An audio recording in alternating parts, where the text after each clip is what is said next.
You're sitting alone at night, and everything's quiet. Too quiet. Then, you hear it, a soft tapping on the window. You turn slowly, and there's someone standing outside, staring at you through the glass. Not blinking, not moving, just watching. And here's the kicker.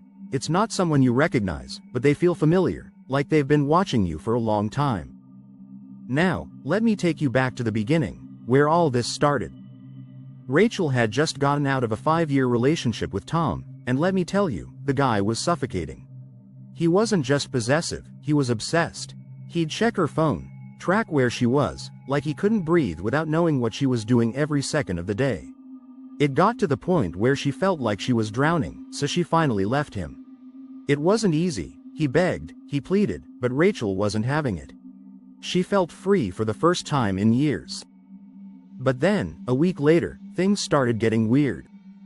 One night, she was walking home after a late shift at the diner, tired, just wanting to crash. As she turned the corner to her apartment, she noticed someone across the street. They weren't moving, just standing there, watching her from the shadows. At first, she thought it was nothing, maybe someone waiting for a ride or just loitering. But something about the way they stood so still made her skin crawl. She hurried inside, locked the door, and tried to shake it off. Next night, same thing. Same guy, same spot. This time, she was sure he was watching her. She couldn't see his face, but she felt it, the intensity of his gaze. She rushed inside, her heart pounding, thinking, what the hell is going on? Tom was supposed to be out of town, but she couldn't shake the feeling that somehow, it was him. Rachel confided in her friend Sarah the next day, telling her about this guy standing outside every night. Sarah shrugged it off, like, girl, it's probably just some random dude. Don't let it get to you. But Rachel wasn't buying it. This didn't feel random, it felt deliberate, like she was being hunted. And then the notes started. One night, she came home to find a piece of paper folded neatly on her doorstep. It read, I'm always here. Chills ran down her spine. Rachel checked her phone. Dozens of missed calls from unknown numbers. She made the mistake of answering one. All she heard on the other end was heavy breathing. No words, just this creepy, slow breathing. She hung up and blocked the number, but more calls kept coming from different numbers. It was like someone was playing with her, feeding off her fear. She saw the guy every night now, always standing across the street, always watching. She thought about calling the cops, but what could she say? Yeah, there's this guy just standing there, not doing anything, but he's freaking me out. She felt paranoid, like maybe she was imagining it, but deep down, she knew it was real. One night, she couldn't take it anymore. She grabbed a kitchen knife and stormed outside, determined to confront this creep. But when she got to the street, he was gone. It was like he'd vanished into thin air, swallowed by the shadows. No sign that anyone had been there at all. Finally, Rachel called the police. They came out, checked the security cameras around her building, but when they showed her the footage, there was nothing. No one, just Rachel, alone, talking to herself. The cops gave her that look, the one that said, maybe you're imagining this. But Rachel knew better. Then things got worse. Tom's mom called her out of nowhere, asking if she'd heard from him. Rachel hadn't, and frankly, she didn't want to. But something about the call made her uneasy, like Tom was involved in all this somehow. The calls kept coming. Rachel stopped answering them, but the sound of her phone buzzing in the middle of the night made her jump every time. The man outside her window was closer now. She saw him again one night after closing the diner. He was standing at the far end of the parking lot, just watching. No movement, no sound, just this eerie stillness that made her skin crawl. She bolted for her car, fumbling with her keys, heart racing. At home, she locked all the doors, double-checked the windows, but that feeling of being watched never left her. And then one night, she heard it, a soft tapping on her bedroom window. She froze, her breath caught in her throat.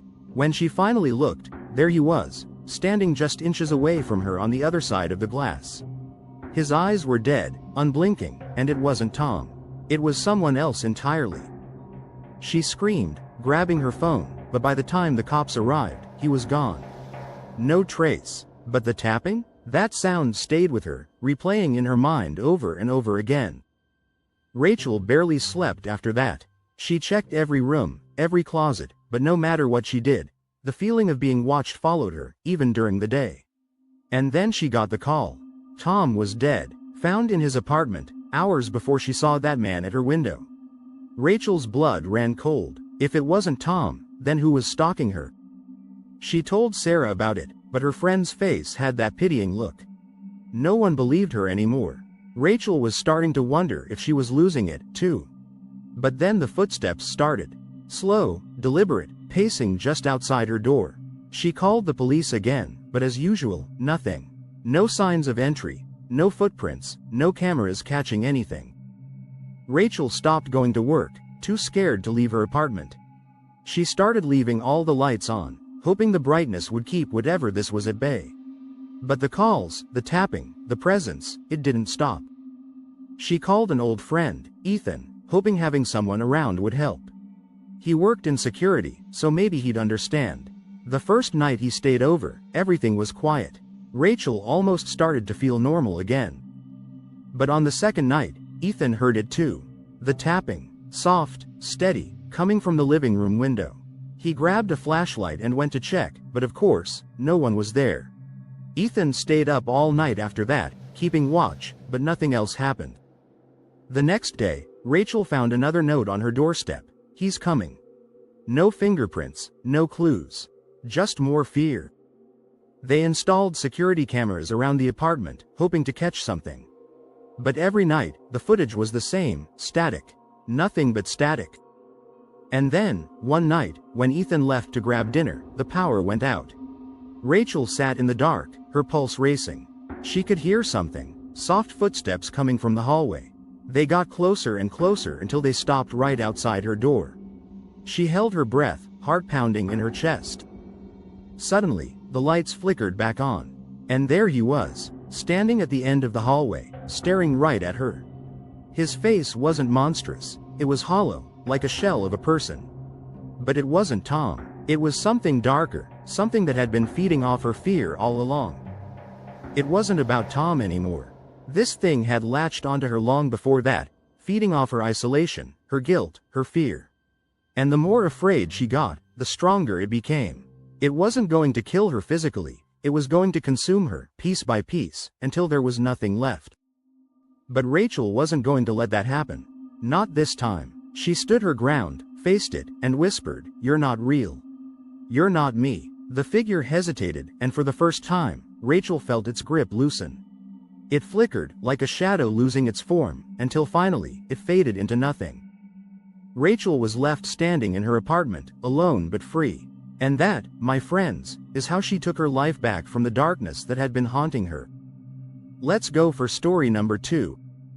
It's 3 a.m. Amy's heart is pounding in her chest.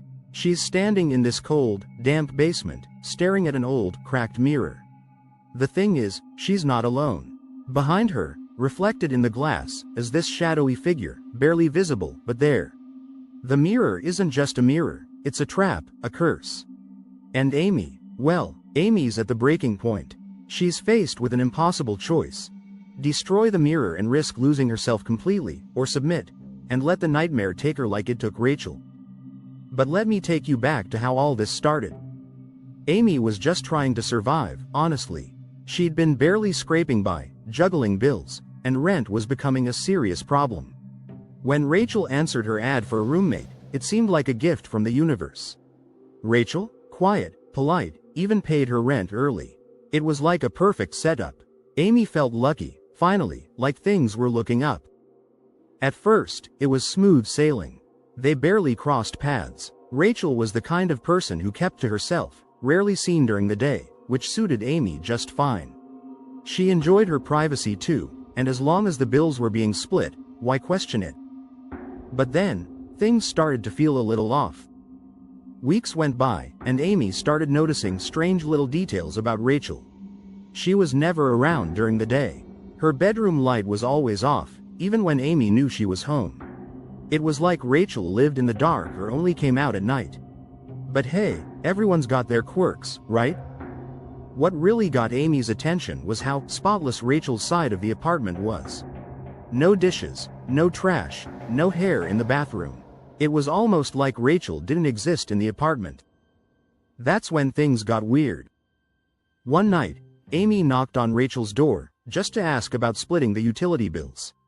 Simple, right? But there was no answer. Instead, she heard something. A faint shuffle, the sound of breathing from inside the room. She called out, "Rachel?" Nothing. But then, she heard a whisper. A low, barely there whisper that wasn't Rachel's voice. Now, Amy tried to rationalize it. Maybe she imagined it. Maybe Rachel was talking in her sleep or had the TV on low. She didn't want to jump to conclusions, so she brushed it off. But that whisper? It stuck with her. A few nights later, Amy's woken up by this weird noise. Like scratching. Faint at first, but it sounded like someone was dragging their nails across the walls. She froze in bed, heart pounding, listening. The sound was coming from Rachel's room. The next day, Amy casually asked Rachel, "Hey, you hear any weird noises at night?" Rachel just blinked at her. "No," she said, expressionless. "Maybe it's the building settling." Then she walked away, like it was nothing. But something about her felt off. Like, unsettling.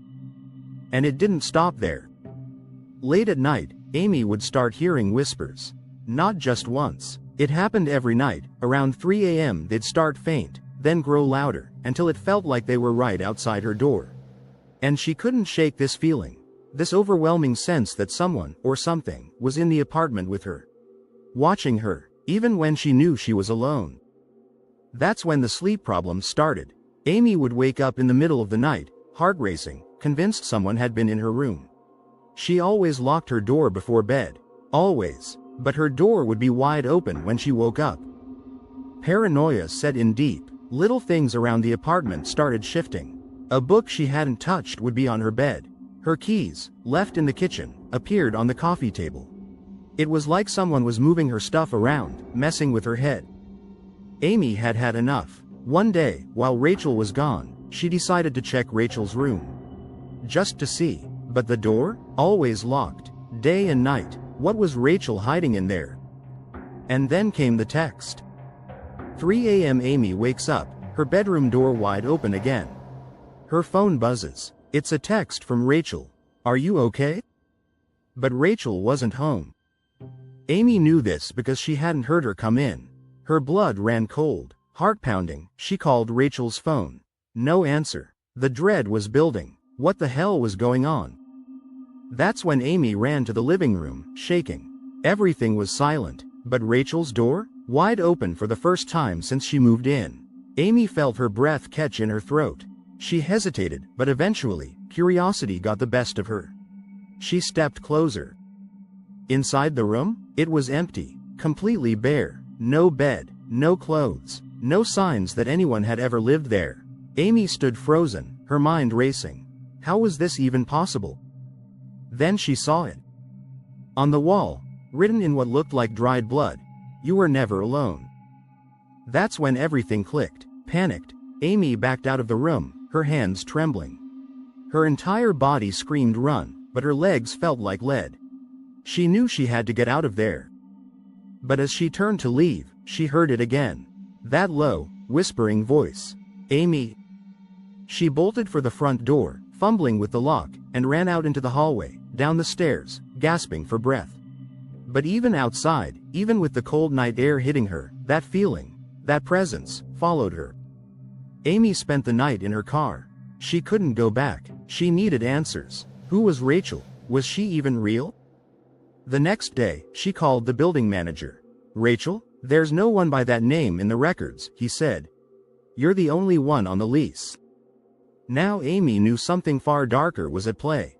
Desperate, she went to the town archives and found out the truth. Rachel had lived in that apartment 15 years ago. She and her husband were involved in a grisly case. Rachel disappeared, suspected of being killed by her husband, but her body was never found. And the husband? He vanished, too. And then Amy recognized him. Rachel's husband. The face she'd seen in an old newspaper. The voice she'd been hearing in her apartment. It was his. When Amy returned to the apartment, something pulled her back inside. In Rachel's empty room, she found a hidden trapdoor in the closet. A narrow staircase led down to a basement that she had never known existed. And that's where she found the mirror. The cursed mirror that had trapped Rachel's spirit. The entity in the mirror had been feeding on the residents of the apartment, using Rachel's image to lure Amy into its web. The whispers, the scratching, the strange occurrences, it was all the entity's way of breaking Amy down. It needed a new victim to replace Rachel. Now Amy stood there, staring at her reflection, as the shadowy figure in the mirror grew clearer. She had two choices. Destroy the mirror and risk everything, or submit to the entity and let the nightmare continue. The whisper came again, this time louder. Amy, come closer. And that's when everything went dark.